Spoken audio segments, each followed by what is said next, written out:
Today we shall see from verse 10 to verse 18, 10 వచనం నుంచి 18 వచనం దాకా మనం చూడడానికి ప్రయత్నం చేద్దాం. 9th verse దాకా మనం చూసాం. కాబట్టి విశ్వాస సంబంధులే విశ్వాసము గల అబ్రహాముతో కూడా ఆశీర్వదింపబడుదురు. సో అబ్రహాం గురించి మాట్లాడాడు ఇక్కడ. ఇంకా అబ్రహాంలో ఉన్నటువంటి విశ్వాసాన్ని గురించి, దేని మీద అబ్రహాము ఆనుకున్నాడు అనేటువంటి విషయాన్ని గురించి ఇంకా అక్కడ వివరించడానికి పౌలు ప్రయత్నం చేస్తూ ఉన్నాడు. అదే ఈరోజు మనం చూస్తాం. ఒక డిక్లరేషన్ అయితే ఇచ్చేసాడు, ఏంటంటే విశ్వాస సంబంధులే అబ్రహాముతో కూడా ఆశీర్వదింపబడదురు. అబ్రహాముతో కూడా, నీతో కూడా అనేక మంది ఆశీర్వదించబడతారు. నీ ద్వారా అనేకులు ఆశీర్వదింపబడతారు అనే విధంగా అబ్రహాముకు దేవుడు వాగ్దానం ఇచ్చాడు. అయితే ఎవరు అబ్రహాముతో కూడా ఆశీర్వదింపబడతారు, ఎవరు అబ్రహాముకి ఇచ్చినటువంటి ఆశీర్వాదంలో పాలు పొందుతారు అని అంటే విశ్వాస సంబంధులే అనేటువంటి మాట ఇక్కడ చాలా స్పష్టంగా పౌలు చెప్తా ఉన్నాడు. ధర్మశాస్త్ర సంబంధులు కాదు. ధర్మశాస్త్రంలో దేవుడిచ్చినటువంటి ఆజ్ఞలు అవి తర్వాత ఇవ్వబడ్డాయి. అవి ఎందుకు ఇవ్వబడ్డాయి అనేటువంటిది మళ్ళా 19th verse నుంచి చెప్పుకుంటూ వస్తాడు. అది తర్వాత మనం చూద్దాం. నెక్స్ట్ వీక్ మనం చూద్దాం. Next week we shall see why the law is given. Now let us see what is the promise of God. So ధర్మశాస్త్ర సంబంధంగా ఎవరు రక్షింపబడలేరు. ధర్మశాస్త్ర సంబంధంగా అబ్రహాము యొక్క ఆశీర్వాదాల్లో ఎవరు పాలు పొందలేరు. By doing the works of the law, whether it is the ceremonial law or the moral code, whatever it might be. ధర్మశాస్త్రములో ఉన్నటువంటి అది ఏదైనా కావచ్చు. క్రియల ఆధారంగా బ్రతకాలనుకున్న వాళ్ళు, కొన్ని క్రియల ఆధారంగా కొన్ని ప్రిన్సిపల్స్ పెట్టుకొని బ్రతుకుదాం అనుకున్నటువంటి వ్యక్తులు ఎవరు కూడా అబ్రహాముకు ఇవ్వబడిన దేవుడిచ్చినటువంటి వాగ్దానంలో పాలు పొందరు. అబ్రహాముకి ఏం వాగ్దానం ఇచ్చాడు అది మనం చూసాం కదా. అబ్రహాముకు సంతానం ఇచ్చాడు. సంతానం ఇచ్చి ఇంకా ఎలాంటి వాగ్దానం అది అనేటువంటిది మనం లాస్ట్ వీక్ చూసాం. అబ్రహాముకి ఒక ప్రోజని, లేకపోతే అబ్రహాముకి ఒక ఏమంటారు పోస్టిరిటీని ఇచ్చాడు. అంటే అబ్రహాంకి ఒక సంతానాన్ని ఇచ్చాడు. అబ్రహాం తర్వాత ఉన్న కొన్ని తరాల్ని అబ్రహాముకు ఇచ్చాడు. ఆ తరాలకు దేవుని గురించి వివరించడానికి, దేవుని గురించిన విషయాలు వాళ్ళకి చెప్పడానికి, వారి ద్వారా ప్రపంచం అంతటా కూడా దేవుని గురించినటువంటి సువార్త ప్రకటింపడానికి దేవుడు ఉద్దేశించాడు. అది దేవుడు అబ్రహాంకి ఇచ్చినటువంటి వాగ్దానం. దేవుడు మీకు తోడై ఉంటాడు. దేవుడు మీ దేవుడుగా, మీకు రాజుగా ఉంటాడు. మిమ్మల్ని పరిపాలిస్తాడు. మీ పాపముల నుండి మిమ్మల్ని విమోచిస్తాడు. మీకు పరిశుద్ధతనిస్తాడు. మీతో స్నేహం చేస్తాడు. మిమ్మల్ని నిత్య జీవంలోకి నడిపించుకొని వెళ్తాడు. ఇది అబ్రహాముకు దేవుడిచ్చిన వాగ్దానం. నీ ద్వారా ఈ వాగ్దానాన్ని అనేక మంది పొందుకుంటారు. నువ్వరే నాకు సంతానమే లేరు ప్రభా, నేను ఒక్కడికి కూడా నేను నీ గురించి చెప్పలేకపోతున్నానని బాధపడ్డావు కదా. ఒక్కడికి కాదు, అసలు ప్రపంచం అంతటికి నీ ద్వారానే తెలుస్తుంది అని వాగ్దానం ఇచ్చేశాడు. ప్రపంచం అంతటికి కూడా నీతో ఎలా స్నేహం చేస్తున్నానో అలాగనే నువ్వు చెప్పే సువార్త విన్న ప్రతి ఒక్కరితో నేను స్నేహం చేస్తా. నువ్వు చెప్పే సువార్త విని అంగీకరిస్తే, నువ్వు చెప్పే సువార్త విని నువ్వు ఎలాంటి విశ్వాసంతో అయితే నేను రమ్మనగానే వచ్చేసావో, నీ ప్రాంతాన్ని విడిచిపెట్టి, నీ బంధువులను విడిచిపెట్టి, నీ ప్రజలను విడిచిపెట్టి, అలాంటి విశ్వాసాన్ని కనుక నువ్వు చెప్పే సువార్త విని అలాంటి విశ్వాసాన్ని ఎవరు చూపిస్తే వాళ్ళతో నేను నీలాగానే స్నేహం చేసేస్తా. నీతో వాళ్ళ కలిసి ఉన్నట్లుగానే వాళ్ళతో కలిసి ఉంటా. నిన్ను పరిశుద్ధపరచుకున్నట్టు వాళ్ళని పరిశుద్ధపరచుకుంటా. ఫ్యూచర్లో కూడా నువ్వు నాతో ఉంటావు అనేటువంటి నిశ్చయత నీకు ఎలాగైతే ఉందో వాళ్ళకు కూడా ఆ నిశ్చయతని, ఆ ధైర్యాన్ని ఇస్తాను. నా రాజ్యంలోకి వాళ్ళని తీసుకెళ్తాను కూడా. ఇది అబ్రహాంకి ఇచ్చినటువంటి. అబ్రహాం ఎవరి కోసం అడిగాడు? ఒక్క పిల్లోడి కోసం అడిగాడు. ఒక్కడికి నేను సువార్త చెప్తే బాగుండు ప్రభువా, ఒక్కడికి సువార్త చెప్తే బాగుండు. ఒక్కడు కూడా లేడు సువార్త చెప్పేవాడు, చెప్పడానికి నా మాట వినేవాడు ఒక్కడు కూడా లేడు అని అంటే, ఒక్కటి కాదు, ఇసుక రేణువుల వలె నీ సంతానం వ్యాప్తి చెందుద్ది. వారి ద్వారా మెస్సయ్య, అక్కడ మరలా సంతానము అన్నప్పుడు మెస్సయ్యను సూచిస్తూ ప్రభు మాట్లాడాడు. ఒక సంతానం వస్తాడు, ఆయన ద్వారా ప్రపంచం అంతా కూడా స్వార్థం తెలుసుకుంటుంది. So that is the blessing that God gave to Abraham, that a whole world is going to be blessed because of your gospel, because of your gospel. And the whole world is going to realize this promise that I am going to be with you, I am going to be your God and you are going to be my servant. The relationship, the promise of that relationship, and the promise of a posterity, and the promise of a generation who is going to listen to the same gospel through you. All these promises will be fulfilled to everyone who shows faith like your faith. నువ్వు చూపించిన విశ్వాసాన్ని చూపిస్తే, ఒకటి, నేను వారితో స్నేహం చేస్తాను నీతో స్నేహం చేసినట్లు, అలాగనే నీ సంతానానికి నేను ఈ సువార్తని ఇచ్చి నీ సంతానం ద్వారా కూడా నేను ఆశీర్వదించినట్లు వాళ్ళ ద్వారా ఇతరులను కూడా నేను ఆశీర్వదిస్తాను. సో ఈ సువార్తను అంగీకరిస్తే, మనం అబ్రహాము చూపించిన విశ్వాసంతో మనం కనుక యేసుక్రీస్తుని గురించిన సువార్తను మనం కనుక అంగీకరించామనుకోండి, ఏమవుతుందంట? మనకు రక్షణ, మన రాబోయే తరాలకు కూడా సువార్త ప్రకటింపబడి వాళ్ళకు కూడా రక్షణ మార్గంగా మనం మారతాం. అవును కదా? కొంతమందికైనా మనం రక్షణ మార్గంగా మారుతాం. అది మనం మాట్లాడుకున్నాం. పేతురు కూడా పెంతెకోస్తు దినాన ప్రసంగం చేసిన తర్వాత మారు మనసు పొందినటువంటి ప్రజలు పేతురుని అడుగుతా ఉన్నప్పుడు, సహోదరులారా మేమేమి చేయాలి అని పేతురుని అక్కడ ఉన్నటువంటి సహోదరులందరినీ అడుగుతా ఉన్నప్పుడు వారు ఏం చెప్పారు? పేతురు ఏం చెప్పాడు? మారు మనసు పొందండి, బాప్టిజం తీసుకోండి అని చెప్పి, అప్పుడు ఈ పరిశుద్ధాత్మ అనే వాగ్దానం మీ సొంతమవుతుంది.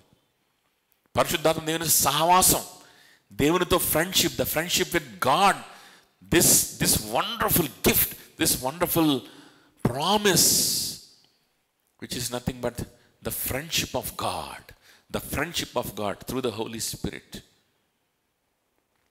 will be yours. Not only yours, but it will be it belongs to your children also. అన్నాడా లేదా? మీకును మీ పిల్లలకును ఈ వాగ్దానం కలుగుతుంది. ఏంటా వాగ్దానం అంటే? దేవునితో ఉన్న స్నేహం. సో అబ్రహాము దేవునికి స్నేహితుడు అని యాకోబు రాసిన పత్రికలో మనం చూస్తా ఉన్నాం కదా. విశ్వాసంతో ఆయన ముందుకు అడుగు వేయడం ద్వారా, కొన్ని నిర్ణయాలు తీసుకోవడం ద్వారా, ప్రభు కోసం బ్రతకడం ద్వారా అబ్రహాం ఏమైపోయాడంట? దేవుని స్నేహితుడు అయిపోయాడు. So this is the promise of God. So విశ్వాసముతోటి ఈ ప్రామిస్ని మనం, ఈ వాగ్దానాన్ని మనం పొందుకోవాలి తప్ప క్రియల ద్వారా ఈ వాగ్దానాన్ని సొంతం అవ్వదు. గుర్తుపెట్టుకోవాలి. No amount of works will make you realize this promise in your life. అందుకనే 9వ వచనంలో విశ్వాస సంబంధులే విశ్వాసం గల అబ్రహాంతో కూడా ఆశీర్వదింపబడుదురు అని చెప్పి, దాని నెగిటివ్గా 10th వర్స్లో ఏమంటున్నాడు చూడండి. ధర్మశాస్త్రము విధించిన క్రియలకు సంబంధులందరూ శాపమునకు లోనై ఉన్నారు. ఏంటట ఇంగ్లీష్లో? For all who rely on the works of law are under a curse. Are under a curse. ధర్మశాస్త్ర గ్రంథమందు వ్రాయబడిన విధులన్నీ చేయుటయందు నిలకడగా ఉండని ప్రతివాడును శాపగ్రస్తుడు అని రాయబడి ఉన్నది. Everyone that rely on the works of the law, whether it is moral works or whether it is ceremonial works, whatever it might be, whether it is ceremonial works like, having prohibitions in the food and observing the Sabbath and being circumcised, whether it is the ceremonial laws or the moral laws, whatever it might be, or some works which are related to morality, if you rely on them,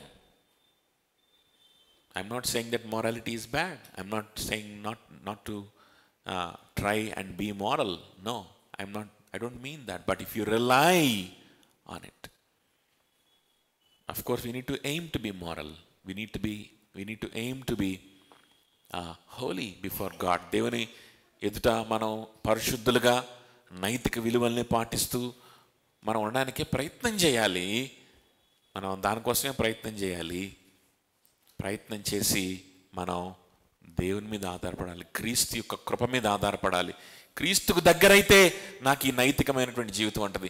క్రీస్తు కోసం బ్రతుకుతూ ఉంటేనే నాకు ఈ పరిశుద్ధత ఉంటుంది. Only if I live for Christ I will have this morality in my life. Only if I focus on Christ I will have this holiness in my life. That is how your attitude should B.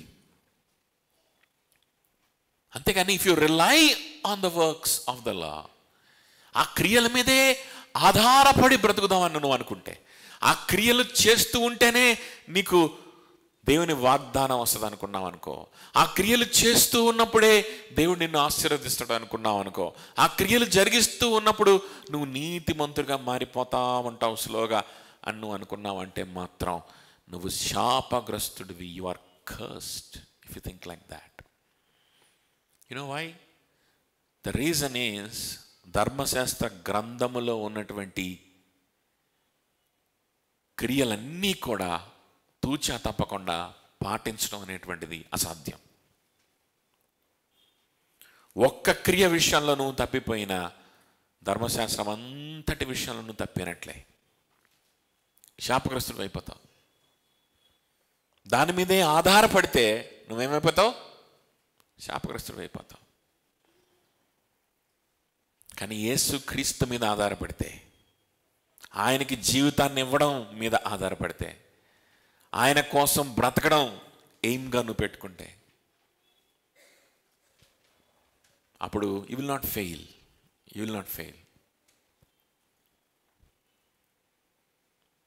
నువ్వు ప్రభు దృష్టిలో నీతిమంతుడు అవుతావు first. ఆ తర్వాత దేవుడు నీ జీవిత కాలంలో నీకు తోడయ్యుండి, of course you will fail many times, but God will make you win. God will be making you victorious over your sins one by one throughout your lifetime. He will sanctify you. One day when he comes back, he will sanctify you completely and take you home. ఒకరోజు ఆయన తిరిగి వచ్చినప్పుడు మనం పాడుకున్నాం కదా, తిరిగి వచ్చినప్పుడు పూర్తిగా పరిశుద్ధపరిచి ఏ పాపము లేని వారుగా మనల్ని చేసే మనల్ని పైకి తీసుకెళ్తాడు. అది ఆయన చూసుకుంటాడు. ఎలా మనల్ని పరిశుద్ధపరచుకుంటాడో ఆయన చూసుకుంటాడు. ఆయన మీద మనం ఫోకస్ చేస్తా ఉన్నప్పుడు మన పాపములను ఆయన తెలియజేస్తాడు. మళ్ళీ ఆయన చూసుకుంటాడంటే అసలు నీ పాపం గురించి నువ్వు ఆలోచించాల్సిన అవసరం లేదు, నీ ఇష్టానుసారంగా ఉండు, నీ పాపంలో నుండు, ఎవరితో పడితే వాడితో మాట్లాడు, చాటింగ్ చేసుకో, నీ ఇష్టం అని కాదు దాని అర్థం. నీ పాపాన్ని తెలియజేస్తాడు, ఆయన తెలియజేస్తాడు. ఆ పాపాన్ని నువ్వే అసహించుకునేలా చేస్తాడు. He will make you realize your sin every day. He will make you despise your sin every day. He will make you to kill it through His Spirit. ఈ ప్రక్రియ అంతా ఆయన చూసుకుంటాడని చెప్పా.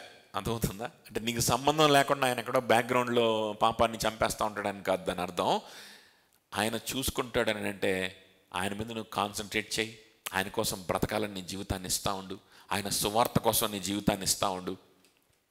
ఆయన సంఘంలో ఆయనకు సమీపంగా బ్రతకడానికి, ఆయన ఆరాధిస్తూ బ్రతికేటువంటి వారితో కలిసి, ఆయన గురించి నీకు వివరిస్తూ బ్రతికేటువంటి వారి గురితో కలిసి నువ్వు బ్రతుకుతూ ఉండు. సంఘంలో అవయవంగా బ్రతుకుతూ ఉండు. నీలో ఉన్న పాపాలు ప్రతిరోజు నీకు కనిపిస్తాయి. వాటిని అసహించుకుంటావు, నువ్వే వాటిని విడిచిపెట్టేస్తావు. దేవుడు చేపిస్తాడు నీ చేత ఆ విధంగా. ఎప్పుడు ఆయన మీద ఫోకస్ చేసినప్పుడు, ఆయన మీద ఆధారపడినప్పుడు, కృప మీద ఆధారపడినప్పుడు, విశ్వాసముతో యేసుక్రీస్తు మీద ఆధారపడినప్పుడు. అంతేకాని ధర్మశాస్త్రం అనే పుస్తకాన్ని తీసుకొని, ధర్మశాస్త్రం అనే పుస్తకాన్ని, గ్రంథాన్ని తీసుకొని గ్రంథం మీద ఆధారపడదాం అనుకుంటే, గ్రంథం అంటే బైబిల్ కాదు, ధర్మశాస్త్రం, అందులో ఉన్నటువంటి క్రియలు, ఏ క్రియలైనా కావచ్చు, వాటి మీద రిలై అవ్వాలని ప్రయత్నం చేసామంటే మాత్రం you will fail miserably and you will be cursed. ఏమవుతావు? నువ్వు శాపగ్రస్తుడివి అయిపోతావు. 11th verse చూడండి. ధర్మశాస్త్రం చేత ఎవడను దేవుని ఎదుట నీతిమంతుడని తీర్చబడడు, నీతిమంతుడని తీర్చబడను సంగతి స్పష్టమే. ఎలయనగా నీతిమంతుడు విశ్వాసం మూలముగా జీవించు. నీతిమంతుడు జీవించేది క్రియల మూలముగా కాదు, నీతిమంతుడు జీవించేది విశ్వాసం మూలముగా. నీకు జీవాన్ని ఇచ్చేది, నువ్వు రక్షింపబడాలన్నా, రక్షింపబడి దేవునితో సంబంధించిన వాడిగా బ్రతకాలన్నా, దేవుని దృష్టిలో నీతిమంతుడిగా బ్రతకాలన్నా నీ క్రియలకు సంబంధం లేదు, క్రియలు కాదు. నీతిమంతుడు రక్షింపబడేది, రక్షణలో బ్రతికేది కూడా దేన్ని బట్టి? విశ్వాసం మూలంగానే. గుర్తుపెట్టుకోండి.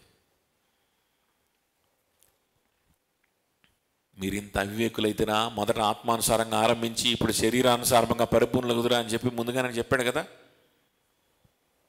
Are you so foolish? You think that you can start spiritually and perfect yourself in a bodily manner through your works? You think you are saved by the Spirit of God and now you need to perfect yourself by your own works? How foolish you are. I'm reading verse 3. I'm not telling my own words. I'm reading just verse 3, which is right here in front of your eyes. నీతిమంతుడు విశ్వాస మూలముగా బ్రతుకు జీవించును. verse 11, the righteous shall live by faith, by faith, by faith alone. A person can be made righteous in the sight of God through faith, and also he will continue in front of God, to live in front of God through faith, not through his works. Not through his works. నీ క్రియలు fuel కాదు. your works are not the fuel for your salvation. To perfect your salvation. నీ రక్షణ కొనసాగించుకోవడానికి, దేవునితో కలిసి బ్రతుకుతూ ముందు కొనసాగడానికి ఇంధనంగా పనిచేసేది నీ క్రియలు కాదు, నీ విశ్వాసం. ఒక్కోసారి మనం అలా ఊహించుకుంటూ ఉంటాం. రక్షింపబడిన తర్వాత మన సుభాష్తో మాట్లాడుతూ ఈ విషయాన్ని మాట్లాడుకున్నాం సరదాగా. అప్పుడు ఏం చెప్పాలి మనోడికి, మంచి ఎగ్జాంపుల్ అని చెప్తే ఇది ఒక చెత్త ఎగ్జాంపుల్ నా మైండ్లోకి వచ్చింది. భరించండి, కానీ అర్థమయ్యే ఎగ్జాంపులే. అదేంటంటే, ఒక కారు కొనుక్కున్నావు, కారు నీకు ఫ్రీగా ఇచ్చారు, ఫ్రీగా దొరికింది car. You got a car free of cost, free. కానీ దాన్ని నడపాలంటే, ముందుకు తీసుకెళ్ళాలంటే ఏం కావాలి? ఇంధనం కావాలి. సరే, ఆ షోరూమ్ నుంచి బయటకు వచ్చినప్పుడు ఎంత కొంత ఒక 500 రూపాయలకి లోపల వేసి పంపిస్తారేమో. ఆ తర్వాత మనం ఏం చేయాలి? పెట్రోల్ కొట్టించుకుంటే కానీ దాని ముందుకి వెళ్ళదు. ఏంటి ఈ ఇంధనం? సరే, ఫ్రీగా కారు వచ్చింది, మరి ఈ ఇంధనం ఇది ఎక్కడి నుంచి వస్తుంది? మనం కొట్టుకోవాల్సిందే కదా. కానీ ఆత్మీయ జీవితం అలా కాదు. ఆత్మీయ జీవితం మనం కొన్న బండి లాంటిది కాదు. It's not like a car which you bought. అది కారు లాంటిది కాదు. ఆత్మీయ జీవితం అలాంటిది ఏంటంటే అది మనకు లభించడం ఉచితంగానే లభిస్తుంది, అందులో ఇంధనం కూడా మనకు ఉచితంగానే లభిస్తూ ఉంటుంది అన్నమాట. అలాంటి కార్లు ఉండవు కదా. మనం ఎవడన్నా ఫ్రీగా గిఫ్ట్ ఇచ్చినా దానికి కొట్టించుకోవాల్సింది మనమే, పెట్రోల్ కదా. అలాంటి కానీ ఆత్మీయ జీవితం అలా కాదంట. మనం కూడా అలా అనుకుంటాం, సరే ఉచితంగా నాకు రక్షణ వచ్చింది, ఉచితంగా దేవుని బిడ్డగా నేను మారాను, ఉచితంగా నాకు పాప క్షమాపణ వచ్చింది, ఇక మీదటి నుంచి ఈ ఆత్మీయ జీవితంలో ముందు కొనసాగడానికి మాత్రం ఇంధనము కొట్టించాల్సింది నేనే. నా క్రియల ద్వారానే ఈ బండి ముందుకు నడుస్తుంది, నా క్రియల ద్వారానే బండి ముందుకు నడుస్తుంది అనుకుంటాం మనం. కానీ క్రియల ద్వారా కాదు. పౌలు చాలా స్పష్టంగా ఏం చెప్తున్నాడంటే విశ్వాసమే నీ ఇంధనం, విశ్వాసమును బట్టే నువ్వు రక్షింపబడ్డావు, విశ్వాసమే నీ ఇంధనం. యేసుక్రీస్తు వైపు చూచి రక్షింపబడ్డావు, యేసుక్రీస్తు వైపు చూచే నువ్వు కొనసాగాలి. Hebrews 12 also says the same thing, looking unto Jesus, both the author and the perfecter of your faith. నీ విశ్వాసమునకు కర్త, దానిని కొనసాగించువాడును నైనా యేసుని చూచుచు. Looking unto Jesus, that is the key.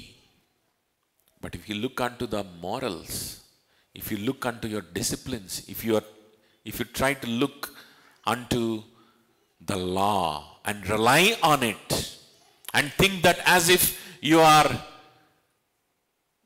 supposed to lead your life through the law, క్రియల ద్వారా నీ ఆత్మీయ జీవితాన్ని ముందుకు నడిపించుకోవాలని ప్రయత్నం చేస్తే you are cursed. నువ్వు శాపగ్రస్తుడివి. You have declared yourself as cursed. ఎందుకంటే ఆ మోరల్స్ మీద ఆధారపడి పూర్తిగా దేవుని దృష్టిలో నీతిమంతులుగా మారడం అది ఎలాగూ సాధ్యపడదు. కానీ నువ్వేం చేస్తుంటావంటే ఆ ధర్మశాస్త్రంలో ఉన్న విషయాల్ని పాటిస్తూ నేను ఏదో దేవునికి దగ్గర అవుతున్నాను, ఇదిగో ఈరోజు నేను రక్షింపబడిన తర్వాత ఈరోజు నేను దొంగతనాలు మానేశాను, ఒక స్టెప్ ముందుకెళ్ళాను, 1 కిలోమీటర్ ముందుకెళ్ళాను కదా. 1 లీటర్ కొట్టిస్తే ఒక 40 కిలోమీటర్లో ఏమో ముందుకెళ్తాం కదా. అట్లాగా దొంగతనం మానేశాను, కొంచెం ముందుకెళ్ళాను. బూతులు మాట్లాడడం మానేశాను, ఇంకొంచెం ముందుకెళ్ళాను. మంచిగా ప్రవర్తించడం స్టార్ట్ చేశాను, ఇంకొంచెం ముందుకెళ్ళాను. దశంభాగాలు ఇస్తున్నాను, ఇంకొంచెం ముందుకెళ్ళాను.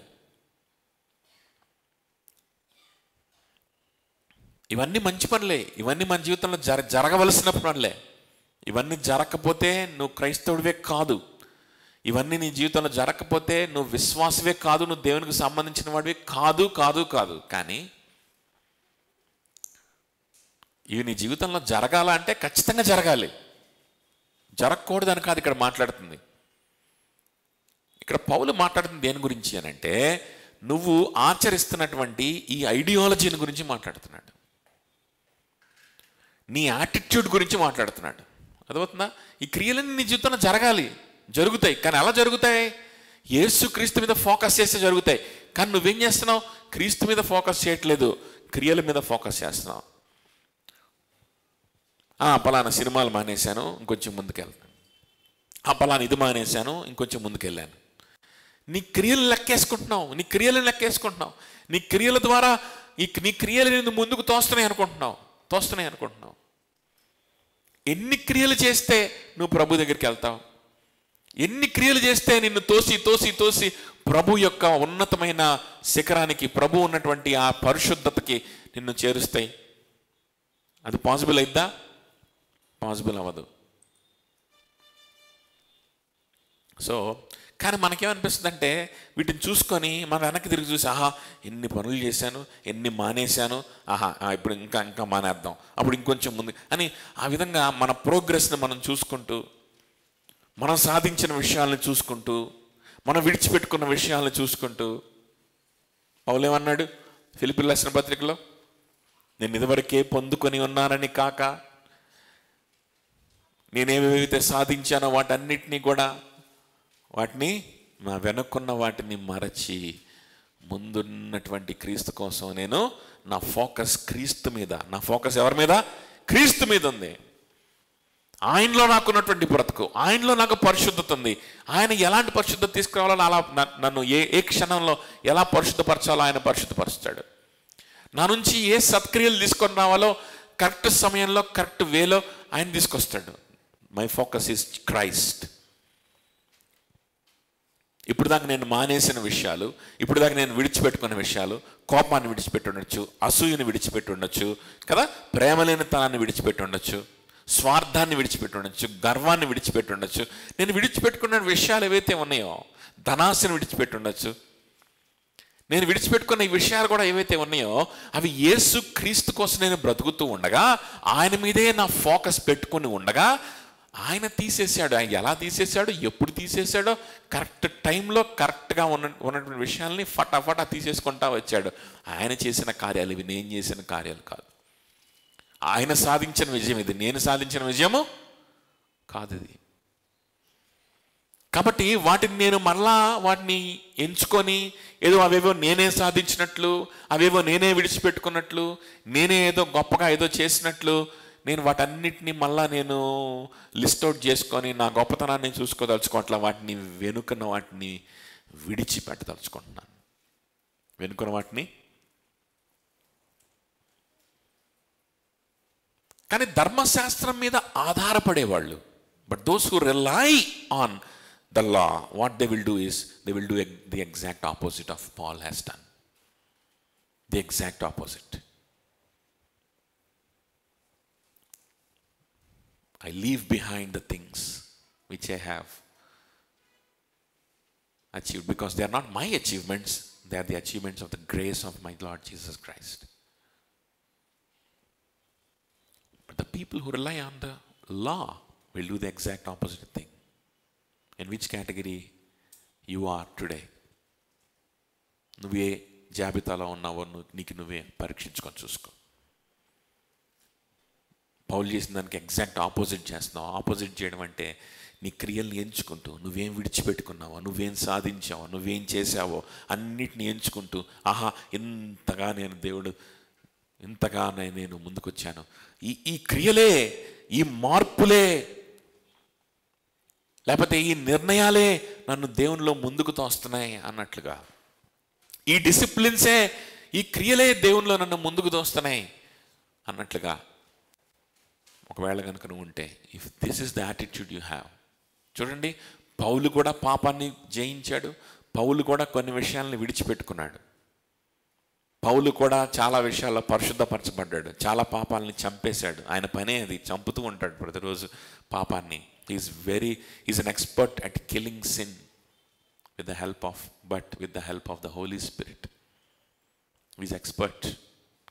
He killed many sins in his life.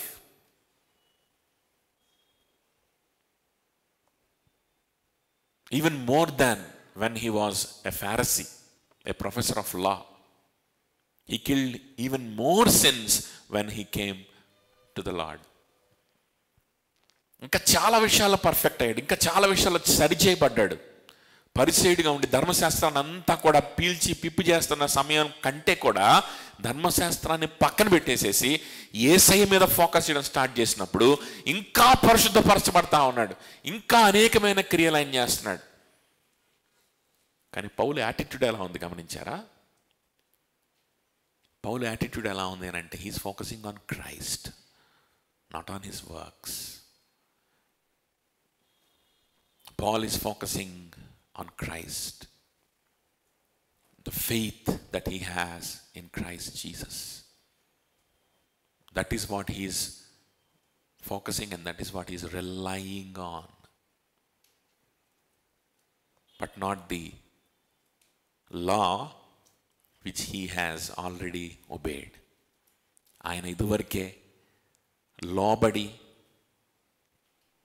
నెరవేర్చినటువంటి ధర్మశాస్త్రాన్ని మీద ఫోకస్ చేసి ఎంకరేజ్మెంట్ తీసుకొని ఇంకా ఎంత ధర్మశాస్త్రాన్ని ఫుల్ఫిల్ చేయాలని ఆలోచించడం కంటే కూడా ఆల్రెడీ ఆయన నెరవేర్చిన నీతుల్ని ఫోకస్ చేసి ఎంకరేజ్ అయ్యి ఇంకా ఎన్ని నీతులు నేను పాటిద్దాం, ఇంకా ఎన్ని మంచి క్రియలు నేను చేద్దాం, ఇంకా ఎంత గొప్ప క్రియలు చేద్దాం అని ఆలోచించకుండా పౌలు దేని గురించి మాత్రమే ఆలోచిస్తున్నాడు తెలుసా? యేసయ్యని గురించి మాత్రమే ఆలోచిస్తున్నాడు. పౌలు దేని గురించి మాత్రమే ఆలోచిస్తున్నాడు తెలుసా? ఆయన్ని ప్రకటించడం గురించి మాత్రమే ఆలోచిస్తున్నాడు. ఆయన్ని ప్రకటించడం గురించి మాత్రమే. ఆయన దగ్గరికి నశించిపోయే ఆత్మల్ని ఎలా తీసుకురావాలి, ఆయన్ని ఇంకా ఎలా ప్రకటించాలి, ఇంకా ఆయన సువార్తను ఎట్లాగా ప్రపంచానికి తీసుకెళ్ళాలి, దీని గురించి మాత్రమే ఆలోచిస్తున్నాడు. ఆయన యొక్క శరీరమైన సంఘాన్ని ఎలా బలపరచాలి, ఆ సంఘంలో నేనుంటూ ఆ సంఘాన్ని బలపరుస్తూ ఆ సంఘంతో పార్ట్నర్షిప్ కలిగి ఉంటూ, కైనోనియా పార్ట్నర్షిప్ కలిగి ఉంటూ, ఏక మనసు కలిగి ఉంటూ ఎలాగ సువార్త కోసం కలిసి ముందుకు వెళ్ళాలి. ఇదే ఆయన ఆలోచన.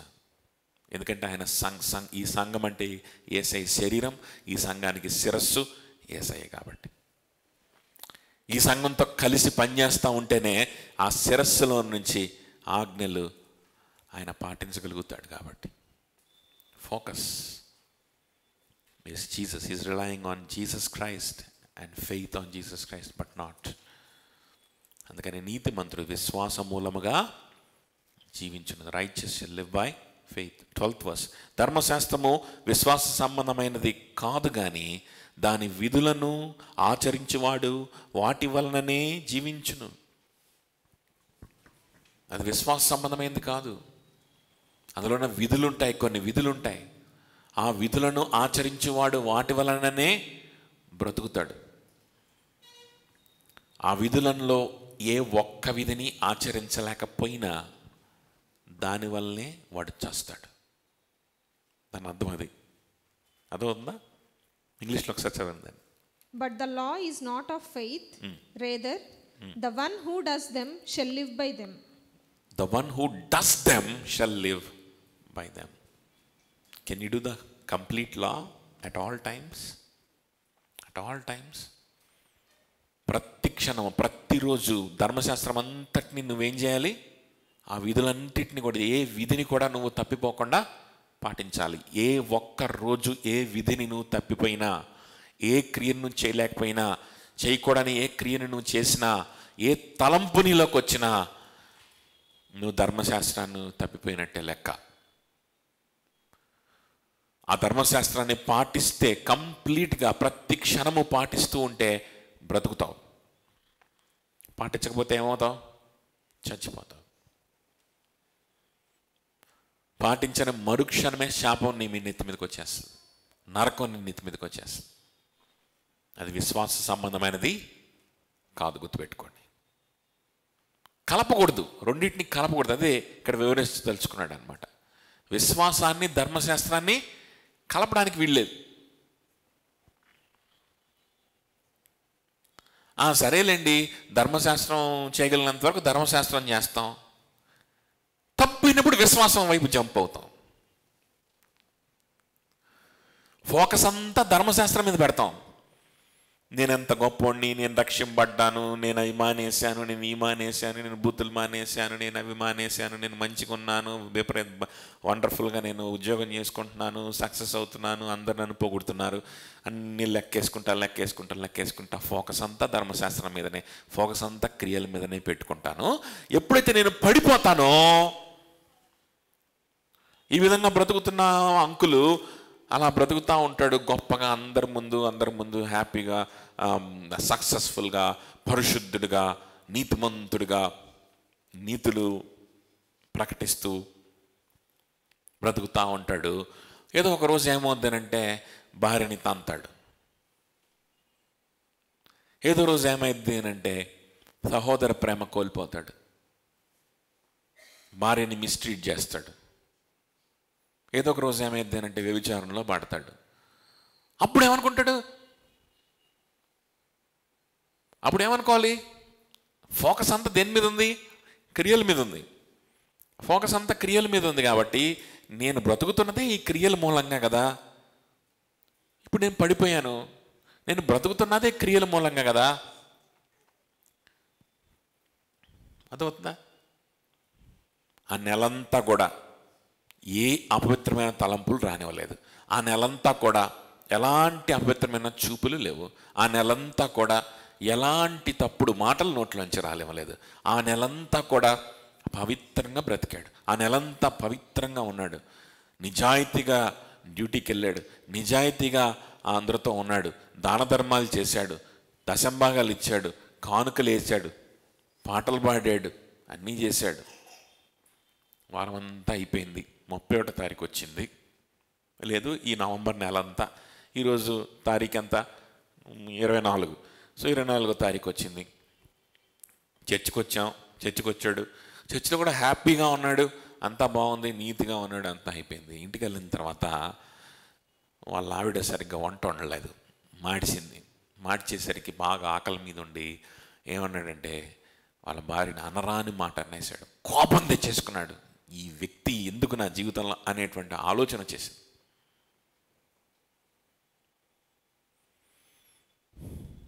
ఒక వ్యక్తి వ్యర్థుడు, నా జీవితంలో వ్యర్థం ఈ వ్యక్తి అని ఒక వ్యక్తి గురించి కనుక నువ్వు అనుకుంటే ఆ వ్యక్తిని నువ్వు కత్తితో పొడిచి చంపేసినట్లే. అది ధర్మశాస్త్రం. అది ప్రభు కూడా చాలా వివరంగా చెప్పాడు కదా మత్తయి సువార్తలో. సో ఇంటికెళ్ళి 24 రోజులు బాగున్నాడు. 24వ రోజు ఇంటికెళ్ళి ఏం చేశాడు? భార్యని కత్తితో పొడిచి చంపేశాడు. అప్పుడు ఏమనుకోవాలి? నేను ఎంత బాగున్నాను, I been perfect all these 24 days, but on this day I killed my wife. I'm doomed, I'm cursed, I'm going to hell. That's what he has to think, right? But he will not think like that. Immediately he will jump to grace. అప్పుడు కృప గుర్తొస్తుంది. Then he will remember grace. అప్పుడు కృప గుర్తు. ఇప్పుడు దాకా he relied on the works of the law.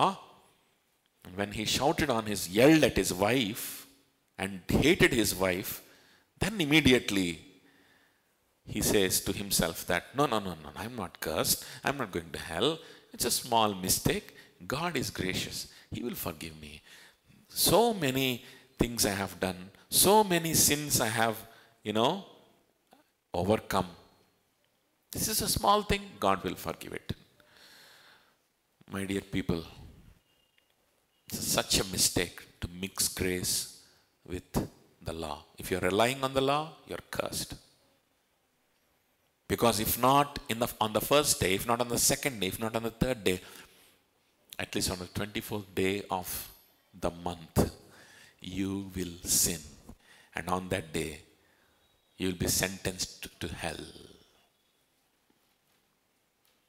You will be sentenced to hell. That is why, if you are relying on the works of the law, you are cursed. నువ్వు ఆధారపడుతుంది ఈ నీతుల మీద అయితే నువ్వు శపించబడిన వాడివి. గుర్తుపెట్టుకో. ఎన్నో విషయాలు నువ్వు ఓవర్కమ్ చేసి ఉండొచ్చు. ఎన్నో విషయాలు నువ్వు మంచిగా ఉండొచ్చు, మంచి పేరు తెచ్చుకొని ఉండొచ్చు. కానీ అంతకంటే లేకపోతే అనేక విషయాలు నువ్వు పడిపోయిన సందర్భాలు ఉన్నాయి కదా. మరి వాటిని బట్టి నీకు తీర్పు రాదనుకుంటున్నావా? అప్పుడు మళ్ళా కృప అంటే కుదరదు. రెండింటిని కలపడానికి వీల్లేదు. నీకు కృప కావాలంటే అందుకని ఏమంటున్నాడు చూడండి, నీకు కృప కావాలంటే ధర్మశాస్త్రంలో కృప లేదు. మరి ఇప్పుడు దాకా నువ్వు ధర్మశాస్త్రాన్ని పట్టుకొని ఎందుకు వెళ్ళాడావు? ధర్మశాస్త్రంలో కృప ఉందా?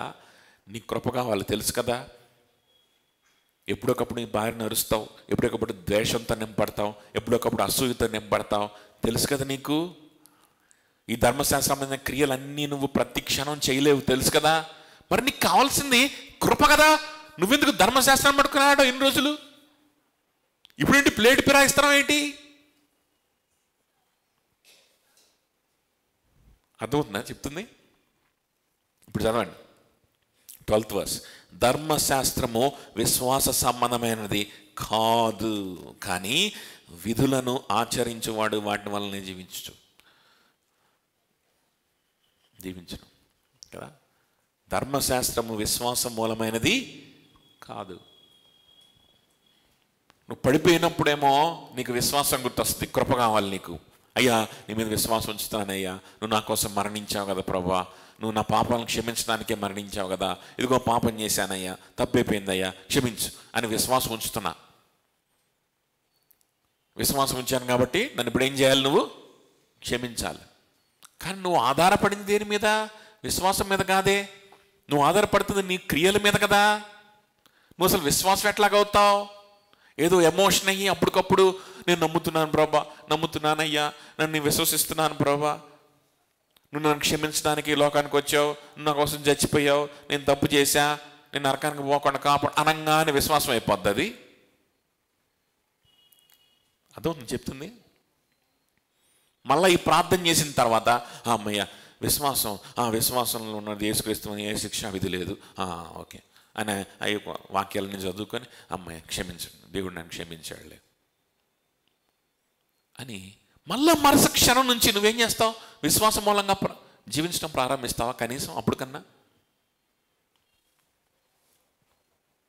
చూడు, ఆఖరికి నాకు విశ్వాసమే నాకు శరణ్యమైంది, విశ్వాసమే ఆఖరికి నాకు గతి.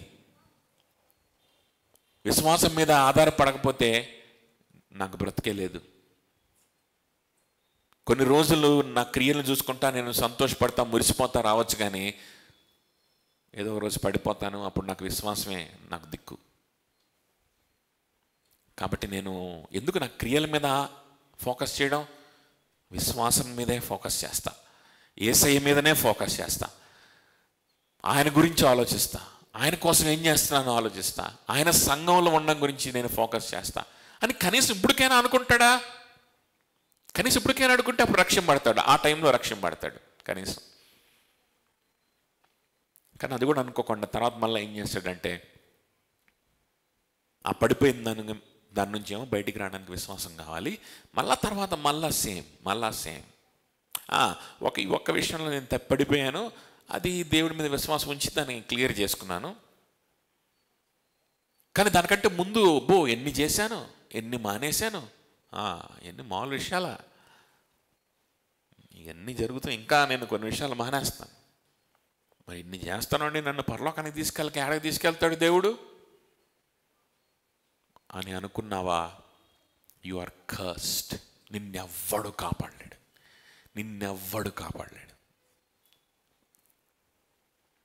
అదవుతుంది చెప్పింది.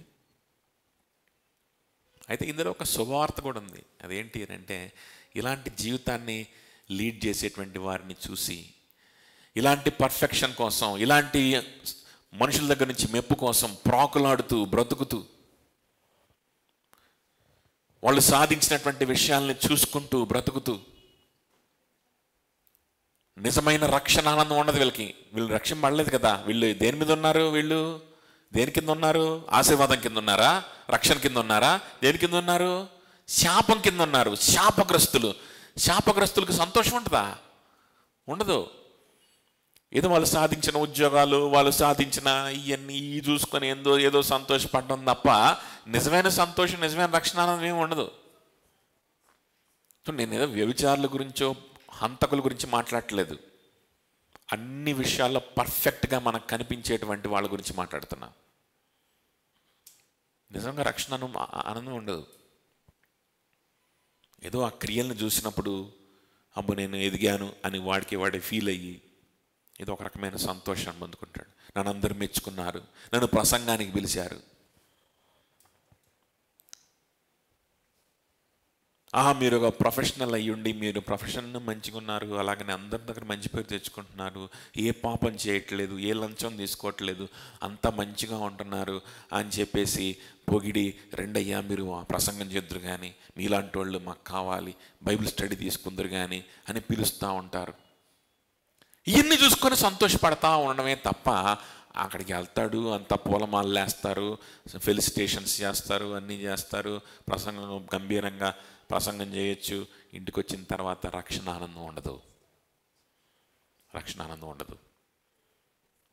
అవే ఆందోళనలు, సంతోషం ఉండదు. మళ్ళా నెక్స్ట్ ఇంకేం సాధించాలి అని ఎదురు చూస్తుంటాడు, ఏం సంపాదించాలి ఎదురు చూస్తుంటాడు. ఫైనాన్షియల్గా కావచ్చు, కెరియర్ పరంగా కావచ్చు, ఇంకా ఏం చేసి చూపించాలి, ఏం చేసి నేను తృప్తి పొందాలని పాకులాడుతూనే ఉంటాడు. రక్షింపబడని వ్యక్తులు ఎవరన్నా మీకు కొత్తగా వస్తున్నవారు కనుక ఇక్కడ మీరు ఉంటే, బైబిల్ మనకి ఇస్తున్నటువంటి గొప్ప శుభవార్త ఏంటో తెలుసా? అలాంటి అంకుళ్ళని చూసి నువ్వు బాధపడాల్సిన అవసరం లేదు ఈరోజు. అబ్బో, నేను ఇంత భక్తిగా నేను ఎప్పుడు ఉండగలుగుతాను, ఇయని నేను ఎప్పుడు చేయగలుగుతాను, ఇయని నేను ఎప్పుడు మానేయగలుగుతాను, ఇంత గొప్పగా నేను ఉద్యోగం ఎప్పుడు చేయగలుగుతానని నువ్వు బాధపడి ఈరోజు ఆగిపోవాల్సిన అవసరం లేదు. అటువంటి వ్యక్తులు శాపగ్రస్తులు. వాళ్ళు రక్షింపబడిన వారు కాదు, వాళ్ళలో ఉన్నది రక్షణ ఆనందం కాదు.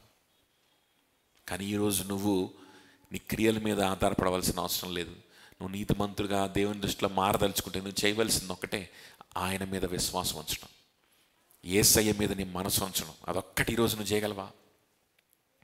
అదొక్కటి చేయగలవా? ఇక్కడ ఎవరినో గొప్పగా సమాజంలో సక్సెస్ఫుల్గా అయిపోయిన వాళ్ళని, పరిశుద్ధంగా బ్రతుకుతున్న వాళ్ళని, పర్ఫెక్ట్గా బ్రతుకుతున్న వాళ్ళని చూపించి, అరే తమ్ముడు ఇదిగో ఇట్లా ఉండు, ఇట్లా ఉంటే నువ్వు పరలోకానికి వెళ్తావు అని చెప్పి నేను ఛాలెంజ్ చేస్తే అప్పుడు నువ్వు భయపడాలి, నువ్వు బాధపడాలి, వెనుకడుగు వేయాలి. బైబిల్ అలా ఛాలెంజ్ చేయట్లా. బైబిల్ ఏమంటుంది తెలుసా? అలాంటి వాళ్ళందరి గురించి పక్కన పెట్టేసాయి. అలాంటి వాళ్ళు శాపగ్రస్తులు. నువ్వు ఒక పని చేయి, విశ్వాసం మూలంగా బ్రతుకుతావు. నువ్వు విశ్వాసంతో ముందుకు రా. యేసయ్య కోసం బ్రతకడానికి ముందుకు రా చాలు. ఆయన ఒక్కడి కోసం నువ్వు ఆలోచించి నువ్వు కొన్ని నిర్ణయాలు తీసుకోచాలు. ఆయన ఒక్కడి కోసం తీసుకోచాలు. ఇంకెవ్వడి కోసం నువ్వు ఆలోచించాల్సిన అవసరం లేదు. ఇప్పుడు దాకా నువ్వేం చేసావు, ఇంకేం చేయాలి, వీటేటి గురించి కూడా నువ్వు ఆలోచించాల్సిన అవసరం లేదు. యేసయ్య ఏం చేశాడో నువ్వు ఆలోచించుకోచాలు. నీకోసం సిలువలో ఆయన ఏం చేశాడో నువ్వు ఆలోచించుకోచాలు. నిన్ను ప్రేమించి నీ మీదకి రావాల్సినటువంటి శిక్ష అంతటిని ఆయన ఎంతగా భరించాడో దాని మీద ఫోకస్ చేయి. నువ్వేం చేశావు, నువ్వేం చెయ్యాలనేది పక్కన పెట్టే. యేసయ్య నా కోసం ఏం చేశాడు, యేసయ్య ఎంతగా తను తాను నా కోసం సమర్పణ చేసుకున్నాడు ఆలోచించు. ఆయన్ని ప్రేమించడానికి నువ్వు ముందుకు రా. ఆయన కోసమే నేను బ్రతకాలని నమ్ము, మనస్ఫూర్తిగా నమ్ము. ఆయన్ని చూడు, ఆయనే నేను లాగేస్తాడు, ఆయనే నేను లాగేస్తాడు. అర్థమందని చెప్తుంది. నువ్వు ఎంత బంధకాల్లో ఉన్నా, ఎంత భయంకరమైన నీచమైన స్థితిలో నువ్వు ఉన్నా సరే లాగిపారేస్తాడు నిన్ను. ఆయన వైపు చూడు, ఆయన సిలువలో ఆయన ఏం చేశాడో ఆలోచించడం ప్రారంభించు. అదొక్కటే నువ్వు చేయాల్సింది. ఎంత గొప్ప ప్రేమ కదా ఇది. ధర్మశాస్త్రంలో విశ్వాసం లేదు, ధర్మశాస్త్రంలో కృప లేదు. అలాంటి ఆదర్శప్రాయులైనటువంటి, ఆదర్శవంతంగా బ్రతుకుతున్నటువంటి, డిసిప్లిన్డ్గా బ్రతుకుతున్నటువంటి, సక్సెస్ఫుల్గా బ్రతుకుతున్నటువంటి వాళ్ళని చూసి నువ్వు ఇమిటేట్ చేయవలసిన అవసరం లేదు. వాళ్ళ మీద కాదు నీ ఫోకస్ ఉండాల్సింది, యేసయ్య మీద ఉంటే చాలు. What a wonderful gospel this is. ఎంత శుభవార్త కదా ఇది. 13-14 ఆత్మను గురించిన వాగ్దానం విశ్వాసం వలన మనకు లభించినట్లు అబ్రహాం పొందిన ఆశీర్వచనము క్రీస్తు యేసు ద్వారా అన్ని జనులకు కలుగుటకై క్రీస్తు మన కోసము శాపమై మనల్ని ధర్మశాస్త్రం యొక్క శాపము నుండి విమోచించును. ఇందును గూర్చి మ్రాను మీద వేలాడు ప్రతివాడు శాపగ్రస్తుడిని రాయబడి ఉన్నది. ధర్మశాస్త్రంలో అటువంటి శాపం ఉంది కాబట్టి ఆ శాపాన్ని ఆయన తీసుకున్నాడు. ఆ శాపాన్ని, ఆ ధర్మశాస్త్రం మనందరం ఫెయిల్ అవుతూ, అనేక మార్లు ఫెయిల్ అవుతూ వచ్చాం, ఇక మీద కూడా ఫెయిల్ అవుతాం కాబట్టి ఆయన మన స్థానాన్ని తీసుకొని మ్రాను మీద వేలాడి శాపగ్రస్తుడైపోయాడు. ఆయన మీద నీ ఫోకస్ ఉంచితే, ఆయన మీద నీ మనసు ఉంచితే విమోచించబడతావు. లేదు క్రియల మీదే నీ మనసు ఉంచుకుంటానంటావా? ఏ శాపాన్ని అయితే నీ మీదకి రావాలనుకొని, రాకూడదనుకొని ఆయన భరించాడో అదే శాపానికి నువ్వు లోనవుతావు, అదే శాపానికి లోనవుతావు. ఏం చేస్తే? నీ క్రియల్ని గనక నువ్వు ఫోకస్ చేస్తే, క్రియల్ని ఫోకస్ చేసి కనుక బ్రతికితే,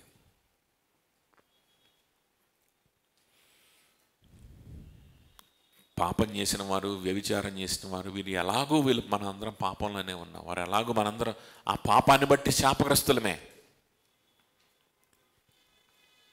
కానీ యేసుక్రీస్తులో విమోచన ఉంది. మన శాపమంతా ఆయన తీసుకున్నాడు, ఆయన భరించాడు. ఆయన మీద విశ్వాసం ఉంచితే మనకు విమోచన ఉంది, మనకు పాప క్షమాపణ ఉంది.